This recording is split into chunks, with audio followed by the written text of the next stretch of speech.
আজকে আপনাদেরকে আমি রান্না করে দেখাবো ইলিশ মাছের কাঁচকলা। তার জন্য আমি এখানে একটা কড়াই নিয়ে নিয়েছি।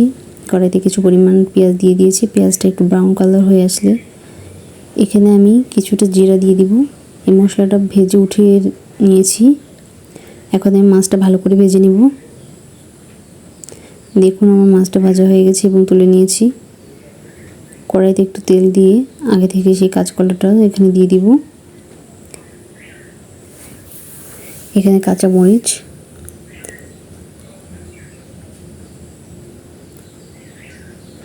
আবার দিচ্ছি এখানে হলুদের গুঁড়া, লবণ দিয়ে ভালো করে মিশিয়ে নিব।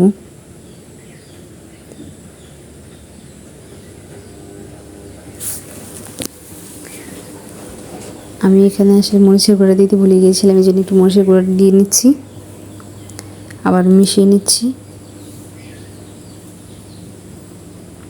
এখানে আমি কিছুটা পানি দিয়ে দিব সিদ্ধ হওয়ার জন্য, অল্প পরিমাণ দিতে হবে। এখন আমি ঢাকনা দিয়ে এটাকে ঢেকে কিছুক্ষণ রান্না করে নিব।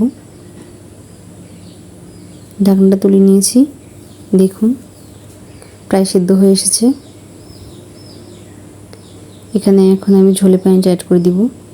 যে যতটুকু পরিমাণ ঝোল রাখতে চান ততটুকু পরিমাণ দিয়ে দিবেন। মাছগুলো দিয়ে দিচ্ছি আমি এখানে।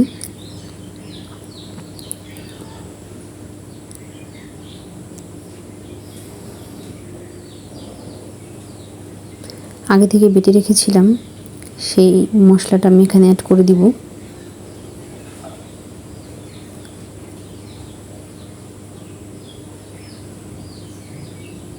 মশলাটা ভালো করে ঝোলের সাথে মিশিয়ে নিব এবং কিছুক্ষণ এটাকে রান্না করে নিব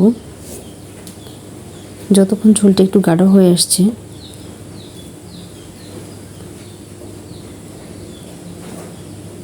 দেখুন আমার রান্নাটা হয়ে গেছে।